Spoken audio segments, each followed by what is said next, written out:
ನಮಸ್ಕಾರ ವೀಕ್ಷಕರೇ, ಎಲ್ಲರಿಗೂ ಕುಸುಮ್ ಕಿಚನ್ಗೆ ಸ್ವಾಗತ.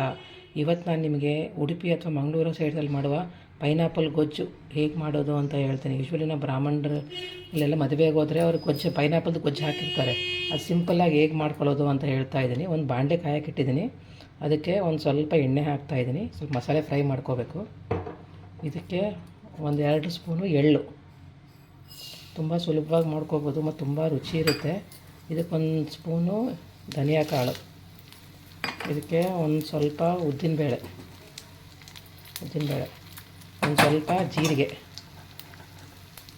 ಒಂದು ಸ್ವಲ್ಪ ಮೆಂತ್ಯಕಾಳು. ತುಂಬ ಹಾಕೋಕೆ ಹೋಗಬೇಡಿ, ಮೆಂತ್ಯಕಾಳು ಕೈ ಬಂದುಬಿಡುತ್ತೆ. ಒಂದು ಸ್ವಲ್ಪ ಮೆಂತ್ಯಕಾಳು ಮತ್ತು ಒಂದು ಸ್ವಲ್ಪ ಬ್ಯಾಡಗಿ ಮೆಣಸಿನ್ಕಾಯಿ. ನಿಮ್ಗೆ ಖಾರ ಬೇಕಾದರೆ ನೀವು ಬೇಕಾದ್ರೆ ಗುಂಟೂರು ಮೆಣಸಿನ್ಕಾಯಿ ಹಾಕೋಬೋದು. ಇದು ಅಷ್ಟೇನು ಖಾರ ಇರೋಲ್ಲ, ಬಟ್ ಇದು ನೋಡಿ ಬ್ಯಾಡಗಿ ಮೆಣಸಿನ್ಕಾಯಿ ಹಾಕಿ ಸ್ವಲ್ಪ ಲೋ ಫ್ಲೇಮಲ್ಲಿ ಫ್ರೈ ಮಾಡ್ಕೊಂಬಿಡೋಣ. ಫ್ರೈ ಮಾಡಿ ತುಂಬಾ ರುಚಿಯಾಗಿರುತ್ತೆ. ಈಗೆಲ್ಲ ಪೈನಾಪಲ್ ಸೀಸನ್ ಸಿಗ್ತಾ ಇರ್ತವೆ ನೋಡಿ. ಎಲ್ಲ ಈ ಚೆನ್ನಾಗಿ ಹುರ್ಕೊಂಬಿಡೋಣ. ಹುರ್ಕೊಂಡಿದ್ದೀನಿ, ಒಂಥರ ಹುರಿಯೋ ಮುಂದೆ ಘಮ ಬರುತ್ತೆ, ಅವಾಗ ಅದನ್ನು ಆಫ್ ಮಾಡ್ಕೊಂಬಿಡಿ. ಇದು ಆಫ್ ಮಾಡಿದ್ದೀನಿ. ಈಗ ಇದು ತಣ್ಣಗಾಗಬೇಕು. ತಣ್ಣಗಾದ್ಮೇಲೆ ಇದು ಮಿಕ್ಸರ್ ಜಾರಲ್ಲಿ ಹಾಕಿ ನಾವು ಗ್ರೈಂಡ್ ಮಾಡ್ಕೊಳ್ಳೋಣ. ಆಫ್ ಮಾಡಿದ್ರು ಕೂಡ ಒಂದು 2 ನಿಮಿಷ ಕೈ ಆಡಿಸಿ, ಯಾಕಂದರೆ ಬಿಸಿ ಇರುತ್ತಲ್ಲ ತವಾ, ಹೊತ್ತೋ ಚಾನ್ಸಸ್ ಇರುತ್ತೆ. ಒಂದು 2 ನಿಮಿಷ ಕೈ ಆಡಿಸಿ. ಮಸಾಲೆ ಏನು ಹುರ್ಕೊಂಡಿದ್ವಿ ಅದನ್ನು ನಾನು ಜಾರಲ್ಲಿ ಹಾಕ್ಕೊಂಡು, ತಣ್ಣಗಾಗಿದೆ ಈಗ ಜಾರಲ್ಲಿ ಹಾಕ್ಕೊಂಡಿದ್ದೀನಿ. ಇದಕ್ಕೊಂದು ಸ್ವಲ್ಪ ಅರ್ಧ ಹಸಿ ಕೊಬ್ಬರಿನ ಎರ್ಕೊಂಡಿದ್ದೀನಿ. ನೀವು ಕ್ವಾಂಟಿಟಿ ಎಷ್ಟು ಮಾಡ್ತೀರಿ ಅದ್ರ ಮೇಲೆ ಅದನ್ನ ನೋಡ್ಕೊಂಡು ನೀವು ಅದನ್ನು ಹಾಕ್ಕೊಳ್ಳಿ. ಮಸಾಲೆ ಆಗಲಿ ಕೊಬ್ಬರಿ ಆಗಲಿ. ಈಗ ನೈಸಾಗಿ ಸ್ವಲ್ಪ ನೀರಾಗಿ ಗ್ರೈಂಡ್ ಮಾಡ್ಕೊಂಬಿಡೋಣ. ಫಸ್ಟು ಗ್ರೈಂಡ್ ಮಾಡ್ಕೊಂಡು ಆಮೇಲೆ ನೈಸಾಗಿ ಇದನ್ನು ರುಬ್ಬೋಣ, ಆಯಿತಾ? ನಾನು ಮಿಕ್ಸರ್ ಜಾರಲ್ಲಿ ಎಲ್ಲ ಮಸಾಲೆ ರುಬ್ಕೊಂಡ್ಬಿಟ್ಟಿದ್ದೀನಿ ನೈಸಾಗಿ. ಸ್ವಲ್ಪ ನೀರು ಹಾಕಿ ಆಮೇಲೆ ಈಗ ಒಂದು ಬಾಣಲೆ ತೊಗೊಂಡಿದ್ದೀನಿ. ಬಾಣಲೆ ಬಿಸಿ ಮಾಡೋಕೆ ಇಟ್ಟಿದ್ದೀನಿ. ಇದಕ್ಕೆ ನಾನು ಸ್ವಲ್ಪ ನೀರು ಹಾಕ್ತೀನಿ. ಒಂದು ಗೊಜ್ಜು ಎಷ್ಟು ಬೇಕೋ ಅಷ್ಟು ಕ್ವಾಂಟಿಟಿ ಮೇಲೆ ನೀರು ಹಾಕೋರಿ. ಇದು ಚೆನ್ನಾಗಿ ಕುದಿ ಬರ್ಬೇಕು ನೀರು.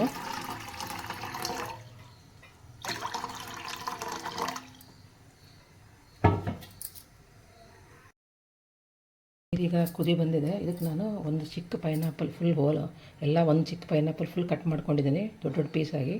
ಇದಕ್ಕೆ ಹಾಕ್ತಾಯಿದ್ದೀನಿ. ಹಾಕಿ ಇದಕ್ಕೆ ರುಚಿಗೆ ತಕ್ಕಷ್ಟು ಉಪ್ಪು, ನಾನು ಕಲ್ಲುಪ್ಪು ಬಳಸ್ತಾ ಇದ್ದೀನಿ. ಮತ್ತು ಬೆಲ್ಲ, ಒಂದು 2 ರಿಂದ 3 ಸ್ಪೂನ್ ಬೆಲ್ಲ. ಇದಕ್ಕೆ ಬೆಲ್ಲ ಬೇಕಾಗುತ್ತೆ. ಯೂಶ್ವಲಿ ಗೊಜ್ಜು ಸಿಹಿ ಹುಳಿ ಎರಡು ಕಾಂಬಿನೇಷನ್ ಇರುತ್ತೆ. ಇದು 2 ರಿಂದ 3 ಸ್ಪೂನ್ ಬೆಲ್ಲ ತೊಗೊಂಡಿದ್ದೀನಿ. ಮತ್ತು ಇದಕ್ಕೆ ಒಂದು ಸ್ವಲ್ಪ ಅರಿಶಿಣ ಪುಡಿ ಹಾಕಿ ಇದನ್ನು ಒಂದು 10 ನಿಮಿಷದ ಕಾಲ ಚೆನ್ನಾಗಿ ಮೀಡಿಯಮ್ ಫ್ಲೇಮಲ್ಲಿ ಚೆನ್ನಾಗಿ ಕುದಿಸ್ಕೊಂಬಿಡೋಣ. ಸ್ವಲ್ಪ ಪೈನಾಪಲ್ ಸಾಫ್ಟ್ ಆಗಬೇಕು.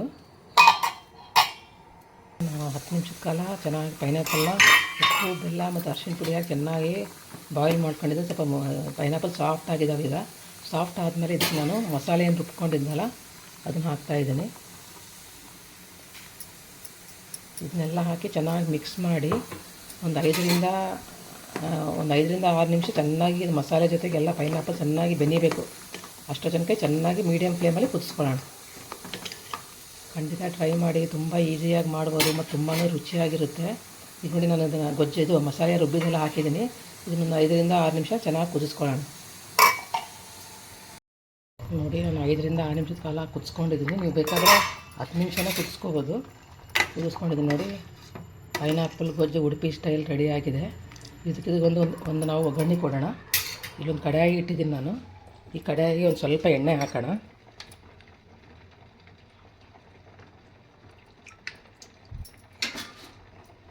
ಖಂಡಿತ ಟ್ರೈ ಮಾಡಿ, ತುಂಬಾ ರುಚಿಯಾಗಿರುತ್ತೆ. ತುಂಬ ಸುಲಭವಾಗಿ ಮಾಡ್ಕೋಬೋದು, ತುಂಬ ಟೈಮ್ ಏನು ಇದೆಯಲ್ಲ. ನೋಡಿ, ಸ್ವಲ್ಪ ಎಣ್ಣೆ ಕಾಯಲಿದು.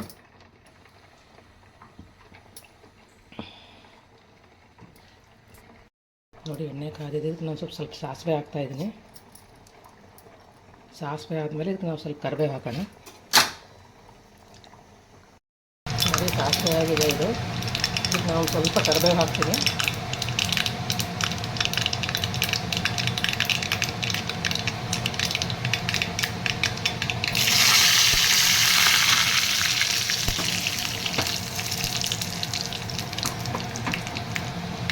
ಗ್ಯಾಸ್ ಆಫ್ ಮಾಡಿಬಿಡೋಣ. ಆಫ್ ಮಾಡಿ ನಾವೇನಿದು ಗೊಜ್ಜನ್ನ ರೆಡಿ ಮಾಡ್ಕೊಂಡಿದ್ವಲ್ಲ ಅದಕ್ಕೆ ಹಾಕ್ಬಿಡೋಣ.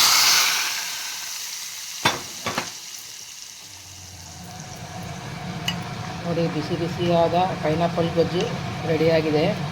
ಇದು ನೀವು ಬಿಸಿ ಅನ್ನ ತುಪ್ಪಕ್ಕೆ ಮಾತ್ರ ಒಳ್ಳೆ ಕಾಂಬಿನೇಷನ್ನು. ಖಂಡಿತ ಟ್ರೈ ಮಾಡಿ. ನೀವು ಬೇಕಾದ್ರೆ ಸ್ವಲ್ಪ ಗಟ್ಟಿ ಬೇಕಂದರೆ ನೀವು ಬೇಕಾದ್ರೆ ಸ್ವಲ್ಪ ನೀರು ಕಡಿಮೆ ಹಾಕ್ಕೋಬೋದು. ಇಲ್ಲ ಅದಕ್ಕೆ ಇರಲಿ ಅಂದರೆ ನೀವು ಚೆನ್ನಾಗಿ ಅನ್ನಕ್ಕೆ ತುಪ್ಪ ಮತ್ತು ಬರೀ ಗೊಜ್ಜು ಸಾಕು. ತುಂಬಾ ರುಚಿಯಾಗಿರುತ್ತೆ. ಖಂಡಿತ ಟ್ರೈ ಮಾಡಿ. ಯಾರಾದರೂ ಟ್ರೈ ಮಾಡಿದರೆ ಕಮೆಂಟ್ ಸೆಕ್ಷನಲ್ಲಿ ಹೇಗಾಗಿದೆ ಅಂತ ಕಮೆಂಟ್ ಮಾಡಿ. ನನ್ನ ಚಾನಲ್ಗೆ ಸಬ್ಸ್ಕ್ರೈಬ್ ಮಾಡಿ.